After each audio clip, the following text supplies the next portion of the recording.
There they are up ahead. 16 turns, just over 4 kilometres. The lights are going to go green. And then again, another quick flick like this morning's race, and straight into the lead goes Charles Wirtz. That's the first battle won for him. Looks as though Boguslawski might try and go up the inside of Abril. Doesn't quite make it work into turn 1. Neat and tidy, one car delayed in the middle order, but up front, all looking pretty clean and tidy. It was one of the Attento Audis that lost momentum, but nice clean start there by the front row starters. Looks like a good start from Pierre-Alexandre Jean. I guess he's gained a place possibly already, being challenged up the inside by it. He's gone round the outside of Patrese. Yes, Thomas Neubar is the one that looks to have done the inside, and well, is that Jules Gounon all over the racetrack and off the racetrack as we dive down into turn 8. So consolidation from Charles Wirtz. He looked like he was a little bit further ahead than Vincent Abril, or put it this way, Vincent Abril didn't get alongside. Oh, contact down to turn 8. Oh, well, we've got one of the Ferraris and one of the Santalot cars I talked about. We might need a safety car, and contact, yeah, 8 and debris everywhere. If the cars had clashed and gone off the circuit, it wouldn't be so bad, but they've certainly covered the track. Safety car immediately deployed, because that's traffic. Well, 3 cars involved. Look, coming down on the right-hand side of the screen, you can see damage to the right front of that Audi as well.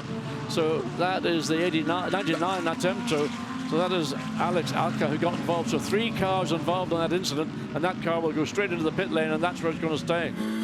Now let's ride on board at the start with Pierre-Alexandre Jean. It's very busy now. This is the view for Eddie Cheever, waiting for those lights to go green. Finally they do. He gets the power down in the Mercedes and gains at least 1 row's worth of position. So down into turn 8 we can come. Okay, the Sky Tempesta car spun the Audi around, and then the Ferrari clearly going to come into the back of it any second now. Oh, that was a heavy impact for Hugo Delacourt. Nowhere left to go, and you can see the debris everywhere. So take a look.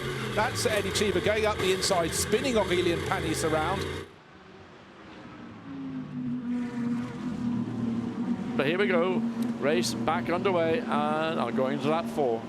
Right, now let's see what can happen. Charles Wirtz, all the drivers have been trying to keep heat in the tyres. There's plenty of heat in their cockpits. Where's the challenge going to come from? It's very juicy from about 3rd place backwards. So we've got Thomas Neubauer trying to press onto the tail of Timo Boguslawski, who doesn't want him there. We're riding the car in 5th place. The Ferrari of Pierre-Alexandre Jean, as he chases down Neubauer in the battle to see who's going to be top in the Silver Cup class. Neat and tidy. Lorenzo Patrese still hanging on.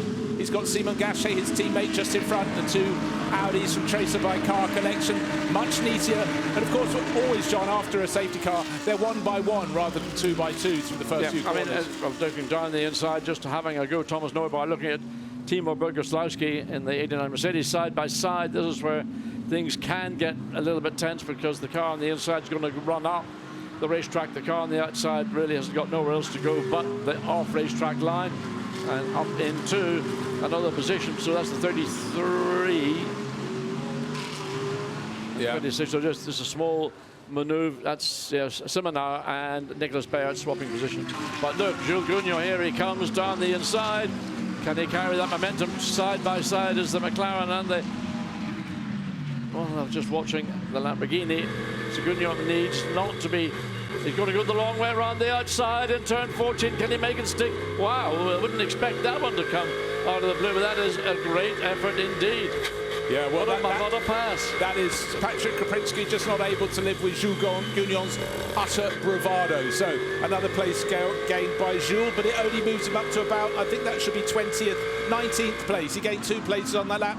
Picking off another one, goes past Matteo Di Giusto. Sorry, no, that's the 663. So that's Alberto Di Falco, who's hanging on out of turn 3. Will he be in the right position for turn 4? Not for want of trying. He's got to make the undercut, or otherwise he's going to be hung out on the outside and allow the McLaren to make that pass. But he seems to like the outside line, because he's had success, and now he's got the inside coming through turn 6, then the curve of turn 7, and contact. Dodgem cars round goes the Lamborghini, and that's going to clobber one of the corner markers. So fortunately no specific damage. Oh, and the McLaren has got to cut down right rear tyre as a consequence of that contact. Gounon goes through, and also cutting across the curves came Krapinski. 2 clashes, and Eddie Cheever says, thank you, I'm coming through. I think Krapinski will be the one who will get a penalty or some recognition, because he actually cut across the inside of turn 6 and just ran wide into the side of the McLaren, and not only biffs it once, he biffs it the second time just to make sure he felt the first one. But let's see where these overtake. Oh, now that's why Patrese has dropped back. I had him on my timing screen but couldn't see him. He was given a clatter there. Peter Schothorst, the Dutch racer, coming through. through. Down the inside. Well, that is Simon Gachet has finally found a way around Pierre-Alexandre Jean. Now, they are in a different race, nevertheless. Here he goes, the cuts, and also Neubar follows him in. So, interestingly, WRT are doing the very same thing as Akudis ASP. But so did Abril. He dived in as early as possible as well to change to Dennis Lind. So Charles Wirtz's lead, which was going to be about 5 seconds. It was, let's say, 4.8 seconds to the good.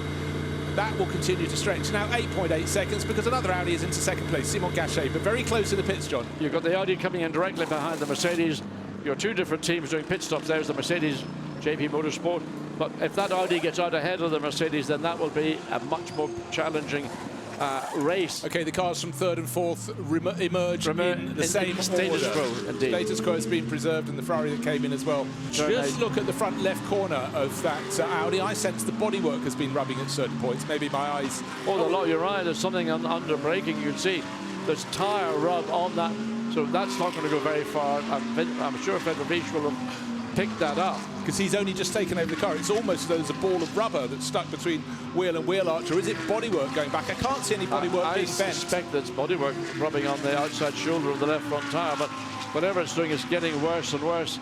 So if Fedorovic doesn't voluntarily come in, I suspect that, well, look, you can see how wide he ran in turn 13 into 14. There's something clearly not right at the left front of the car. There is the race leader momentarily, although he'll drop down the field once he comes in, but he's got a great team behind him. They will turn that 88 Mercedes round. Jim Plow will get behind the wheel and continue the progress, and their target's got to be unquestionably a top 10 finish to get some points out of what has been a confusing and understandably frustrating afternoon for both Jules Gounon and Jim Plow because of that administrative issue. Pit lane exit, so that is the 88 Mercedes, so it's going to slot in. And it just gets... He's in front of one of the trays of my car collection Audis, and if that is the 12 car, which it is, so that puts him into 13th position ahead of Matthias Rudy. And there we are, the 46 is out. Now that was the damage we saw coming down the straight, and obviously there may be a short-term fix, but nothing long-term, and that car's in the garage out of the race. The car limping in is the Sky Tempesta Mercedes. This is not racing speed, more problems. Chris Froggatt took it over from Eddie Cheever. And that's down at turn 1 and turn 2. Let's have a look. He's accelerating into the final corner, or slowing the final corner. This is turn 16. Oh, crash, bang, wallop, and there's something on that right front doesn't seem correct. Well, let's talk about the gap between first and second. We mentioned it was 5.2 seconds, then 5.3. It's now 5.8 seconds. So Raffaele Marcello, push as he does, he's got no answer to the pace of Dries van Tor. And at this rate, Dries is heading, forget this, his 6th win in the last 7 runnings of an event here. Benjamin Goethe may be able to hang on to 3rd place. He's leading the Silver Cup. He doesn't need to fight the car behind, but wants desperately to finish on the podium. His best result so far this year, a 10th. He wants that 3rd place. But in the team, they know, hold on, you're running in the Silver Cup. You can let Christopher Haas through. Christopher has a good decade more experience in Audis than you do. And he's certainly hunting, but by small increments. He's got up close. Now he's got to find a passing. It took the inside of the corner. Dennis Lind as opposed to Ulisses de Pauw. Has de Pauw got a problem? He does. Either he's got a problem or he decided what's going on. It almost looks like the field. The entire field is slowing down. Just that camera angle looked. Front though, Dries van Tor, 5.7 seconds to good over Raffaele Marcello, and a challenge for that 6th place. And Ulisses de Pauw, there is something wrong with that. There's something not right with the Ferrari because, I mean, again, you can see Ulisses de Pauw is having to be very defensive into turn 8. He got overtaken there 1 lap ago, and I just think the grip the Ferrari has vanished because it happened very quickly. So nothing that Ulisses de Pauw has been able to do to consolidate his positions, and he's lost 2 positions in the space of 2 laps. Car 89 black, quite disrespecting track limits. So that's Jim Plow. No, it's Marcello. Right, Marcello. I think 88 is the Jim Plow. 89. So Raffaele Marcello, the gap has gone up to just a fraction over 6 seconds, and there we are on board with the Italian, and he's being pinged for track limit abuses. This is turn 15, now turn 16. The checkered flag is unfurled and it's being waved. That makes it 6 wins in the last 7 races for this pairing of the driver who finished there, Dries van Tor, and the driver who started, Charles Wirtz. 2nd place, the gap, it's immaterial, but it was more than comfortable. Both cars backing off as they ran to the finish. But 3rd place is going to go to Benjamin Goethe. What a fabulous result for him. He'll take the Silver Cup honours.